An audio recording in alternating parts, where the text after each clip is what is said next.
So guys, कल 14 अगस्त है। इस मुल्क की आज़ादी को तकरीबन 80 साल होने वाले हैं। और क्या फ़ायदा इसी आज़ादी का? पीने को साफ पानी नहीं, बिजली नहीं, गैस नहीं, हर चीज़ तो ख़त्म होती जा रही है। इस मुल्क को तो ऊपर जाना चाहिए था, लेकिन ये दिन ब दिन नीचे गिरता जा रहा है। मैं थक गया हूँ यहाँ रहकर। और फिर कल सब स्टेटस लगाएंगे, दिल दिल पाकिस्तान के गाने बजाएंगे, अपने घरों पर झंडे लगाएंगे, लेकिन परसों वही झंडे किसी कचरे के ढेर में पड़े नजर आएंगे। हिपोक्रेसी चेक कर रहे हो तुम? कुछ नहीं हो सकता इस मुल्क का बॉस, कुछ नहीं हो सकता। ये सब धंधा है, धंधा।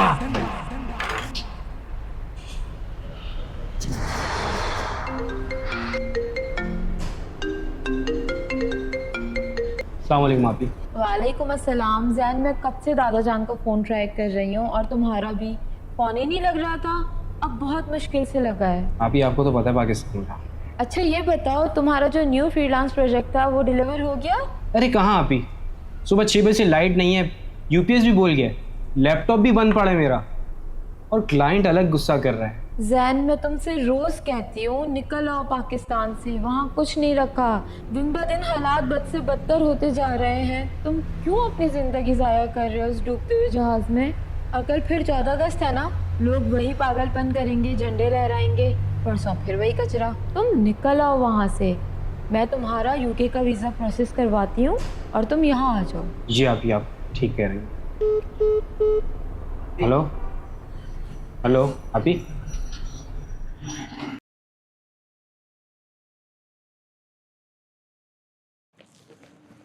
दादा जान। जी बेटा। आप ही की कॉल आई थी, कह रही थी कि पाकिस्तान एक डूबता हुआ जहाज है, यहां से निकल जाओ, इस मुल्क का कुछ नहीं हो सकता। दादा जान, जब आप देखते हैं बिजली, पानी, गैस और ये महंगाई के मसले, तो आपको अफसोस नहीं होता कि आप इसके लिए सब कुछ छोड़कर आए थे?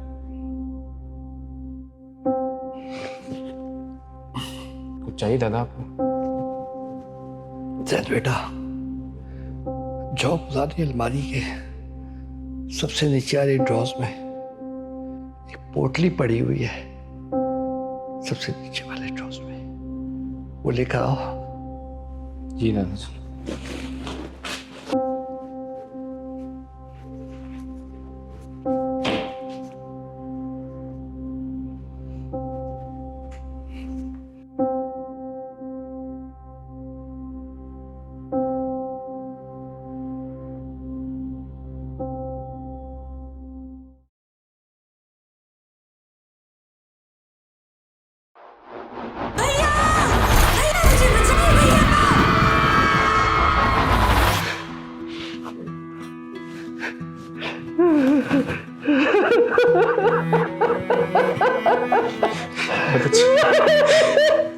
क्या हुआ?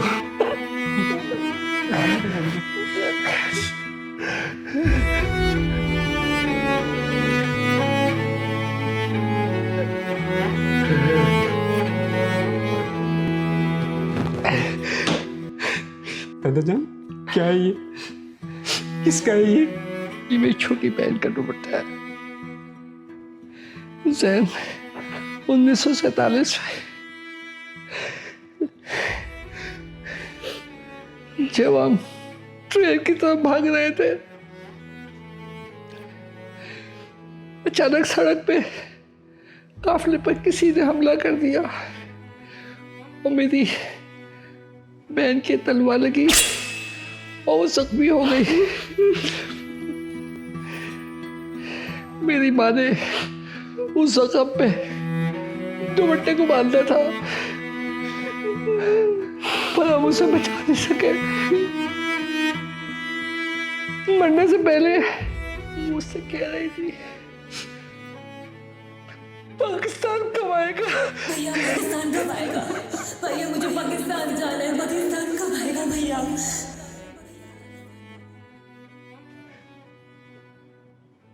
बेटा, जब हम इस मिट्टी की तरफ भाग रहे थे ना, तो हमारी कीमतें पेट्रोल, गैस, बिजली के बिलों से नहीं, हमारे अपनों के खून से चुकाई गई थी। हमने अपना घर, जमीन, सब कुछ इस सब झंडे की खातिर छोड़ी थी। ये वतन कोई दुकान नहीं है जो नुकसान हो तो बदल दिया जाए। ये हमारा आखिरी सहारा है। ये हमारी माँ है। जैन बेटा, अब ये मुल्क तुम नौजवान नस्लों के हाथों में है। या तो इस मुल्क को ठीक करो या इस मुल्क को छोड़कर भाग जाओ। फैसला तुम लोगों के हाथ में है।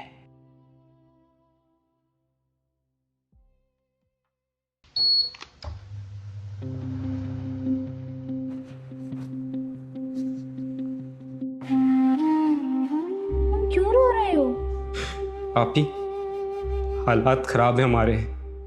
मैं मानता हूं हम अंधेरों में हैं, हम लाइनों में लगते हैं, हम रोज अपने मसलों पर रोते हैं, लेकिन ये हमारा घर है और घर की लड़ाई घर में ही रहती है।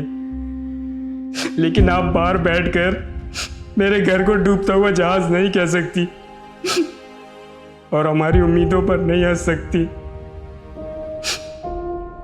आप ही, आपने पूछा था ना इस मुल्क ने दुनिया के लिए क्या किया। अभी जब हाल ही में अमेरिका और ईरान की जंग हुई थी तो पूरी दुनिया तबाही के दहाने पर खड़ी थी। तब इसी मुल्क पाकिस्तान ने आगे बढ़कर दोनों के बीच सुलह करवाई। जब सब तमाशा देख रहे थे उस वक्त मेरे मुल्क ने दुनिया को ये साबित किया कि पाकिस्तान एक पीस मेकर है। पूरी दुनिया ने हमारा लोहा माना। हमारे बड़ों ने ये मुल्क दिलवाया था अपना खून बहाकर।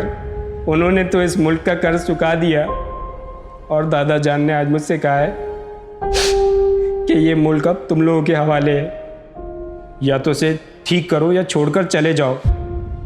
तो सुन लें आप ही, हम जेनजी इसे छोड़कर भागने वाली जनरेशन नहीं है। हम इसे ठीक करेंगे। अगर हम दूसरे मुल्कों के अमन अमान की सलामती के लिए काम कर सकते हैं तो हम अपनी मिट्टी की हालत भी बदलेंगे।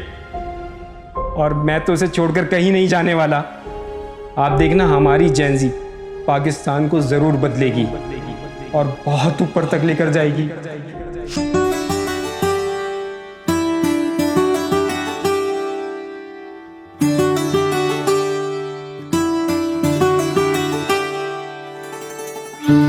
घर खराब हो तो उसे ठीक किया जाता है, छोड़ के भागा नहीं जाता। और इंशाल्लाह पाकिस्तान जरूर तरक्की करेगा।